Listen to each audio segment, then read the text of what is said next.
கழுகு முட்டை போடும்போது இந்த புல்லுங்க சின்ன சின்ன நல்ல நைஸான இதெல்லாம் கொண்டு வந்து கூட்டை கட்டி அதில் அழகாக வச்சு குஞ்சு பொரிக்கும்.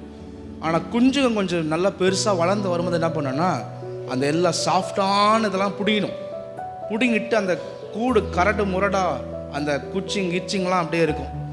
அப்படி இருக்கும்போது அந்த குஞ்சுங்க பயப்படும்.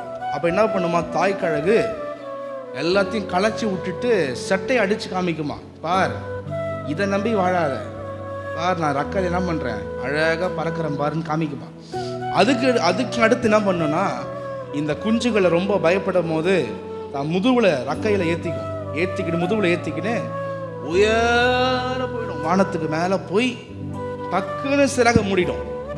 சிறகை மூடினோடனே எல்லா குஞ்சுகளும் மேலே ஆகாயத்துலேருந்து தொப்புன்னு கீழே விழும்.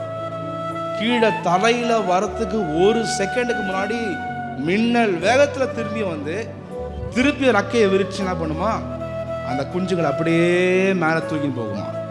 இப்படி 10-15 முறை பண்ணும் பொழுது அந்த குஞ்சுகளுக்கு பயம் போயிடும். கடைசியில் அந்த குஞ்சுகளும் தங்கள் சிறகுகளை மேலேருந்து அப்படியே வர வர வர விரிக்க விரிக்க விரிக்க கொஞ்சம் கொஞ்சம் கொஞ்சம் அப்படியே நிற்கிறதுக்கு பழகிக்கும். அப்படியே என்ன பண்ணுமா, அதை பறக்க கற்றுக்கொள்ளுமா. ஆண்டவரும் கூட நம்மளை தைரியமாக விசுவாசமாக பரிசுத்தப்படுத்த நிறைய சிக்ஷைகள், நிறைய போதனைகள், நிறைய விதமான பாதைகள், நிறைய விஷயங்கள்ல தேவன் நம்மளை அழகாக பக்குவப்படுத்துவார். ஹல்லேலூயா. எந்த நிலைமைன்னு கேள்வி கேட்காதீங்க. கர்த்தர் அறியாமல் எந்த நிலைமையும் நம்ம வாழ்க்கையில் வர முடியாது. அத்தனை நிலைமையும் நம்மை சீர்படுத்த உருவாக்க நம்மளை விசுவாசத்தில் கட்டி எழுப்பதான்.